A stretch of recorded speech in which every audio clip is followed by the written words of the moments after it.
प्रिय बहनों और भाइयों, आप सभी को मेरा हृदयपूर्ण प्रणाम। सोल्स कनेक्ट ऑडियो बुक्स में आप सबका हार्दिक स्वागत है।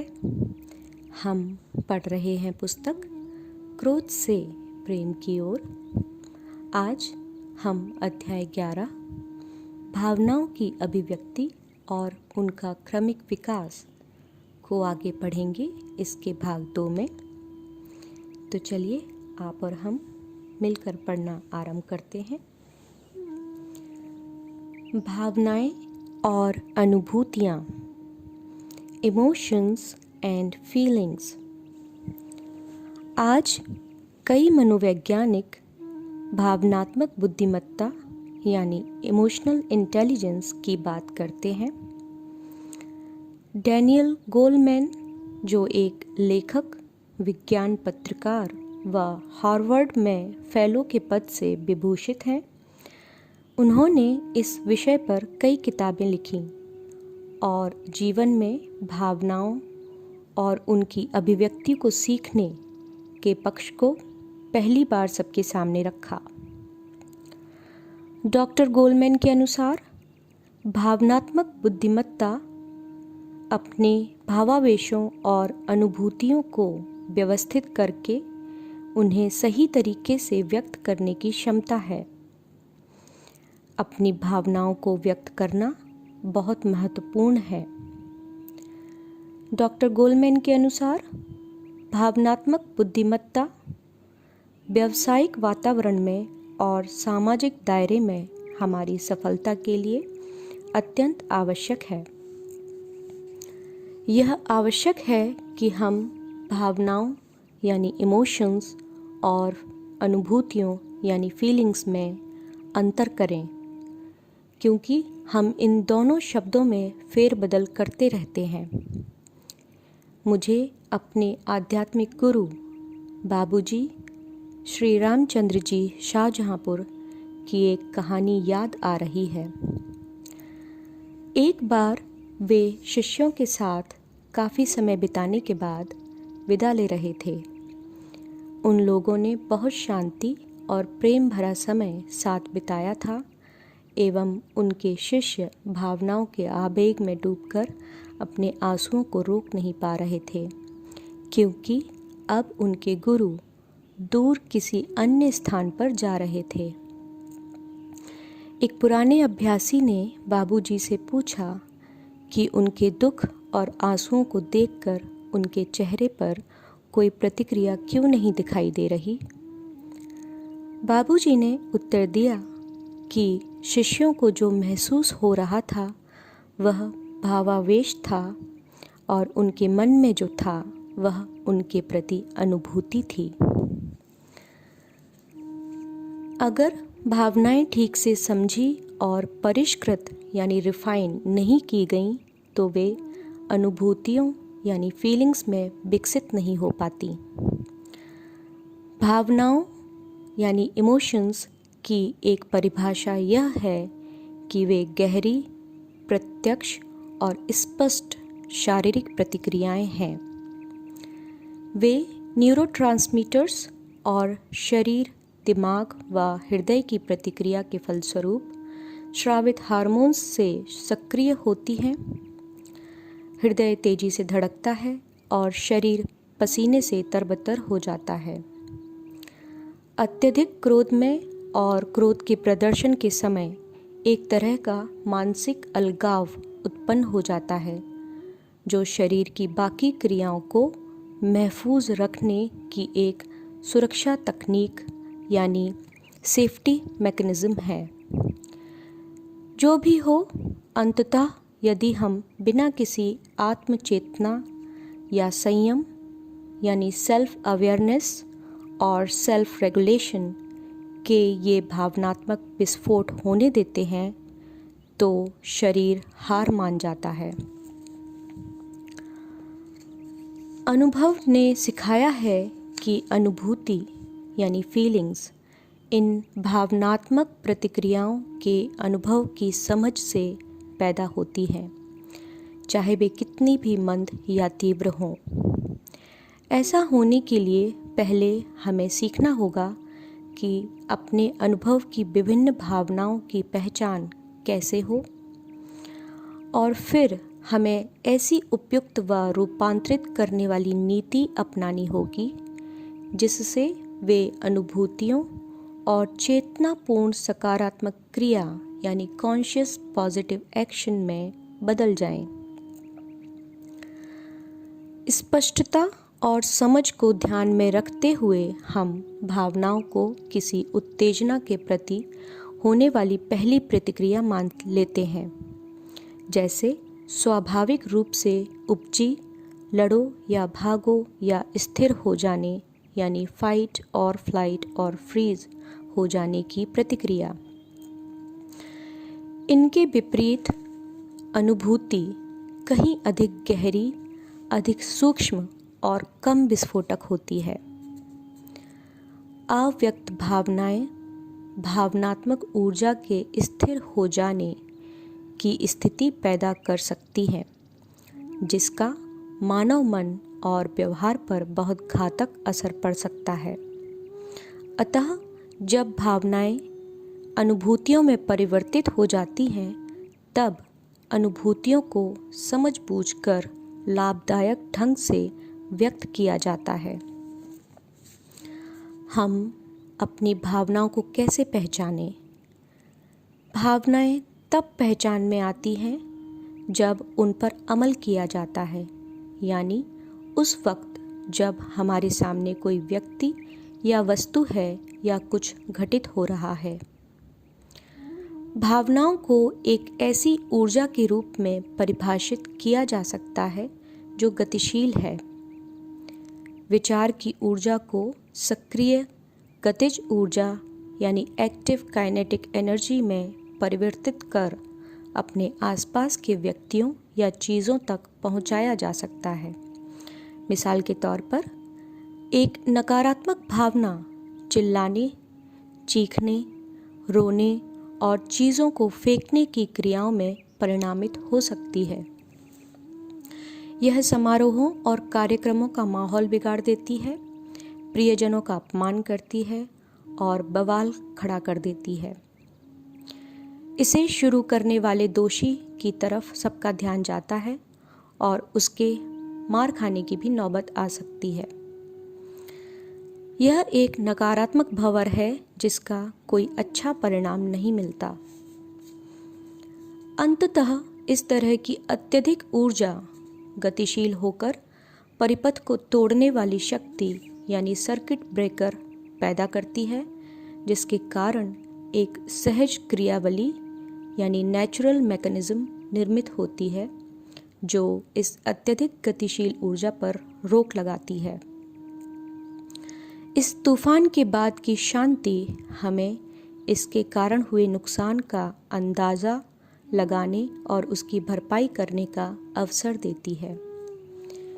यदि हमें ऐसे भावनात्मक उफान के दुष्प्रभावों का पहले से पता हो तो हम उन्हें काबू में करना सीखेंगे और उन घटनाओं, चीज़ों और व्यक्तियों के प्रति अपनी अनुभूतियों यानी फीलिंग्स को पहचानने का प्रयास करेंगे।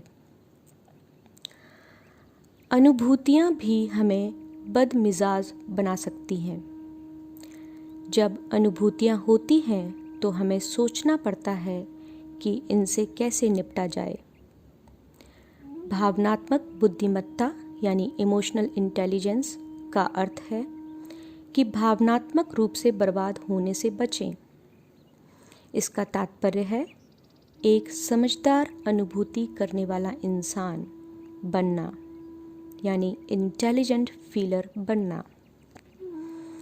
अतः जब हम भावनाओं पर काबू पाकर उन्हें सकारात्मक अनुभूतियों में रूपांतरित करते हैं, तब हमारे संपूर्ण व्यक्तित्व का रूपांतरण होता रहता है। नकारात्मक भावनाओं का सकारात्मक अनुभूति में रूपांतरण बहुत ही संतोषजनक यात्रा है। यह हमें प्रेरित करती है कि हम नई संभावनाओं की खोज करें। इससे हमें प्रेरणा मिलती है कि हम आत्म रूपांतरण की यात्रा पर निकलें कुछ उन लोगों की कहानियों की तरह जो निराशा, हताशा आदि के गर्त से निकलकर शांति और नीरवता यानी कामनेस के दो भव्य शिखरों तक पहुँचे। यहाँ पहुँचकर हम एकाग्रता, आत्मचेतना और आत्मनियंत्रण यानी फोकस, सेल्फ अवेयरनेस और सेल्फ कंट्रोल पाते हैं। हम बड़ी आसानी से जीवन के बहाव और कर्म निष्पादन से जुड़ जाते हैं।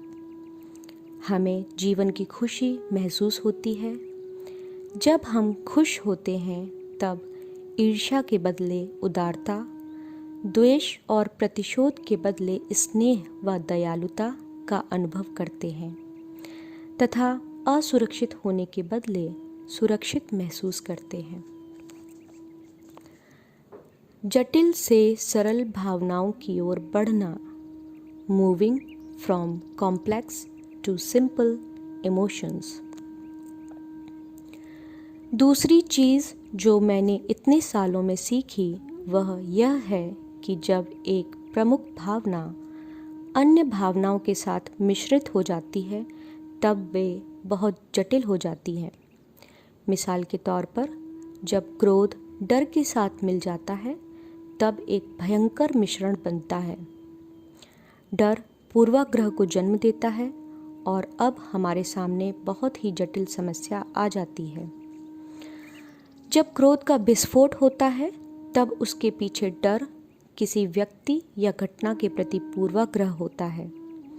भावनाओं की बुनियाद जितनी जटिल होगी उतनी ही तेजी से प्रतिक्रिया होगी। अतः जरूरी है कि हम इसको समझें और जटिलताओं को सुलझाएं, भावनाओं को सरल करें और उनकी पुनर्रचना करें। संक्षेप में, विकास यानी एवोल्यूशन और रूपांतरण यानी ट्रांसफॉर्मेशन के लिए हमें अपनी भावनाओं को सरल और शुद्ध करके अनुभूति में बदलना होगा। यह मन और चेतना के क्रमिक विकास की प्रक्रिया है। हम जटिलता से सरलता की ओर, नकारात्मकता से सकारात्मकता की ओर, क्रोध, ईर्ष्या, असुरक्षा व डर की जटिलताओं से सामान्य गुस्सा और पूर्ण प्रेम की ओर बढ़ते हैं। इसमें कौन सी बात हमारी मदद करेगी? What helps us do this? जब मैं 22 वर्ष का था तब सौभाग्यवश मुझे एक सहकर्मी मिला जो आत्म रूपांतरण यानी सेल्फ ट्रांसफॉर्मेशन की इस यात्रा में मेरा जीवन भर का साथी हो गया। उसने मुझे ध्यान करने के लिए प्रेरित किया, जहाँ मुझे कुछ खोने का डर नहीं था। मैं 17 वर्ष की उम्र से ही संशयी था, लेकिन मैं यह जानता था कि मुझे अपने आसपास की चीज़ों के बारे में ना तो बहुत कुछ मालूम था और ना ही उनकी समझ थी। इसलिए मैंने अपना मन खुला रखा और कभी कभार हानि रहित संदेह भी होता था। पहले ध्यान ने ही मेरी जिज्ञासा को जगा दिया और 40 साल बाद भी मैं ध्यान कर रहा हूँ। यह रोज़मर्रा की ज़िंदगी में मेरी बहुत मदद करता है। अब मैं समझ गया हूँ कि भावनाओं यानी इमोशंस और अनुभूतियों यानी फीलिंग्स को कैसे पहचानना है और किन साधनों की सहायता से उनको व्यवस्थित करना है। भावनाओं की सकारात्मक पुनर्रचना, the positive rewriting of emotions, एक ऐसा ही साधन है सरल तरीके से भावनाओं की सकारात्मक पुनर्रचना। जब मैं अपने सहकर्मियों या साथियों से कुंठित या क्रुद्ध महसूस करता हूँ, तब उन्हें प्रेम से भरे विचारों की तरंगे भेजता हूँ। मैं अपनी सुरक्षित और आरामदायक जगह में आंखें बंद करके बैठता हूँ और उन्हें हृदयपूर्वक प्रेम भेजता हूँ। यह मेरे भीतर की दशा को रूपांतरित करता है और लोगों व परिस्थितियों पर रहस्यमय तरीके से जादुई असर करता है। ऐसा मैंने बारंबार होते देखा है। जीवन को पूर्णता से जीते हुए जब नई नई परिस्थितियां जन्म लेती हैं, तब हम इन साधनों और तकनीकों का उपयोग उन परिस्थितियों से निपटने में करते हैं ताकि उन्हें व्यवस्थित व पोषित कर एक सकारात्मक मोड़ पर ला सकें। आत्मचिंतन, मानसिक चित्रण यानी विजुअलाइजेशन, ध्यान और सकारात्मक पुनर्रचना से हमारे भावनात्मक जीवन का मापदंड बदल सकता है। अगर अतीत की भावनात्मक प्रतिक्रियाओं के नकारात्मक असर हमारे शरीर मन की समष्टि में संचित हैं, तो ध्यान के कई ऐसे डिटॉक्स अभ्यास हैं जो शरीर और परिस्थितियों के स्मृति चिन्हों को साफ करने में कारगर हैं, ताकि हम भावनाओं की पुनर्रचना कर सकें। जीवन को जीना होगा, चुनौतियों पर विजय प्राप्त करनी होगी, जीवन का लक्ष्य पाना व अर्थ ढूंढना होगा, ताकि अंततः हम शांति के साथ इस जीवन के परे जाकर जो कुछ भी हमारी प्रतीक्षा कर रहा है उस तक पहुंच सकें। अपना जीवन हम या तो क्रोध व अन्य जमे हुए नकारात्मक भाव, भय आदि में गंवा सकते हैं या प्रेरणापूर्ण, सकारात्मक और प्रेमपूर्ण जीवन जीने का तरीका सीख सकते हैं। अध्याय के अंत में सारतः विक्टर के सुझाव हैं। समझदार, अनुभूति करने वाला इंसान बने, अपने एहसासों को प्रकट करना सीखें और उन शब्दों की एक गहरी समझ विकसित करें जिससे आप अपनी भावनाओं और अनुभूतियों को प्रकट कर पाएं। उदार हृदय, दयालु वाणी, सेवा व करुणा से पूर्ण जीवन के माध्यम से असीमित प्रेम प्रसारित करें। अपनी भावनाओं को सरल करें। उदाहरण के लिए, डर क्रोध को दबा सकता है या बढ़ा सकता है। जटिल भावनात्मक मिश्रणों से दूर रहें और सरल भावनाओं व अनुभूतियों की ओर बढ़ें। इस रूपांतरण को लाने के लिए हृदय आधारित ध्यान का अभ्यास करें। निष्पक्षता की अपेक्षा न रखें। क्रोध जब अत्यधिक बढ़ जाता है तब स्नायु तंत्र यानी नर्वस सिस्टम में गड़बड़ करता है और यह वर्तमान से अलगाव पैदा कर सकता है। इससे ऊर्जा जम जाती है और सदमा लगता है। जब आपको क्रोध आए तो नंबर 1, अंतर्मुखी होकर परिस्थिति को सुधारने के मानसिक चित्र की कल्पना करें यानी विजुलाइज करें। स्वयं से पूछें कि भविष्य में ऐसी परिस्थितियों से किस तरह दूर रहा जा सकता है। और नंबर 2, सकारात्मक ढंग से अपनी भावनाओं की पुनर्रचना करें। मिसाल के तौर पर लाला जी का सरल तरीका जिसमें आप मानसिक चित्रण यानी विजुअलाइजेशन के अभ्यास द्वारा ऐसे व्यक्ति के प्रति जिसने आपको दुख दिया हो या क्रोधित किया हो सकारात्मकता विकसित करते हैं। इसमें हमें उनके प्रति प्रेम से भरे विचार भेजने होते हैं। इस अध्याय को हम यहीं समाप्त कर रहे हैं।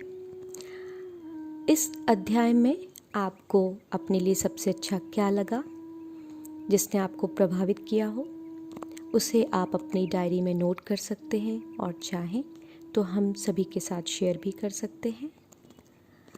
अगले अध्याय को लेकर आप सबके समक्ष शीघ्र ही प्रस्तुत होंगे।